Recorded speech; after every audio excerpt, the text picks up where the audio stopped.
The UN Refugee Agency has said it is troubled by Australia's agreement with Papua New Guinea, PNG, which would become the primary processing and resettlement country for asylum seekers attempting to reach Australia by boat.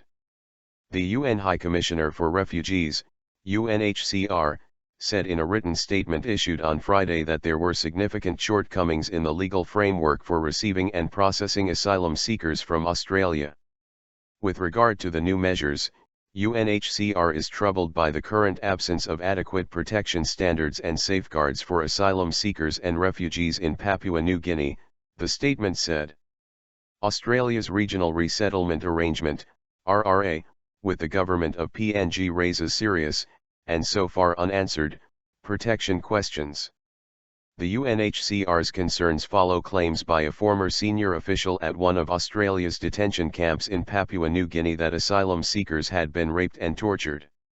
Speaking to Al Jazeera, Graham McGregor, a refugee campaign coordinator for Amnesty International Australia, said that the allegations by Rod St. George, the former head of occupational health and safety at the Manus Island Processing Centre, should be fully investigated.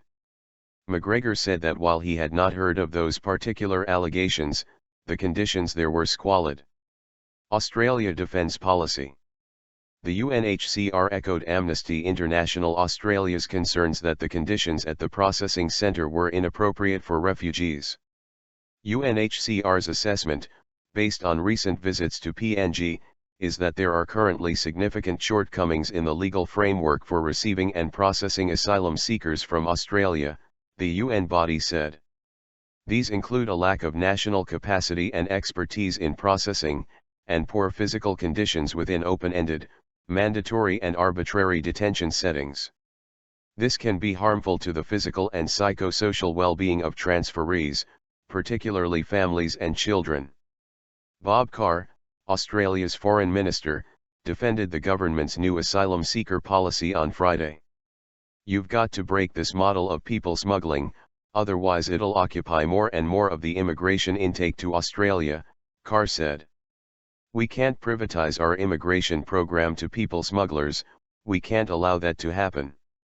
Now the UN has made some observations, I understand, but we believe as a proud party to the Convention on Refugees, that we cannot allow people smuggling to figure more and more, to become stronger and stronger." Australian Immigration Minister Tony Burke said during a visit to the Manus Island temporary facility on Thursday that minimum welfare standards had been observed and Australia was pressing on with expanding the centre. Returning home better option. Earlier this week, the Australian Immigration Department issued a statement on its website, entitled 81 Iranians Get the New Message, You Will Not Settle in Australia, with an accompanying video and images of refugees with faces blurred, which McGregor described as distasteful and unethical. The government said that people who arrived by boat at the Christmas Island Detention Centre, north of Australia, at the weekend were coming to the realization their dangerous journey will not win them a place in Australia. The video purports to show the moment the refugees were told of the new arrangement between Australia and PNG at Northwest Point Immigration Detention Centre. A woman can be seen with her head in her hands, apparently crying. A still image of the woman and her fellow refugees is shown on the department's website with the accompanying caption, "The group of Iranians contemplate their imminent transfer to PNG where they will be settled." Stephen Karas, acting Immigration Department Regional Manager, said in the written statement, issued on Monday, that the new arrivals listened calmly to the message, which he believed had probably sank in a bit. Karas said a number of the clients said if they had known the rules had changed, they would not have come to Australia on a people smuggler's boat. "I'm sure they're now thinking about whether it was wise to come in the first place," Karas said. "And I think in fact over the coming days they will start to contemplate very seriously whether in fact returning home is a better option." The PNG opposition has launched legal action in an attempt to overturn the deal with Australia.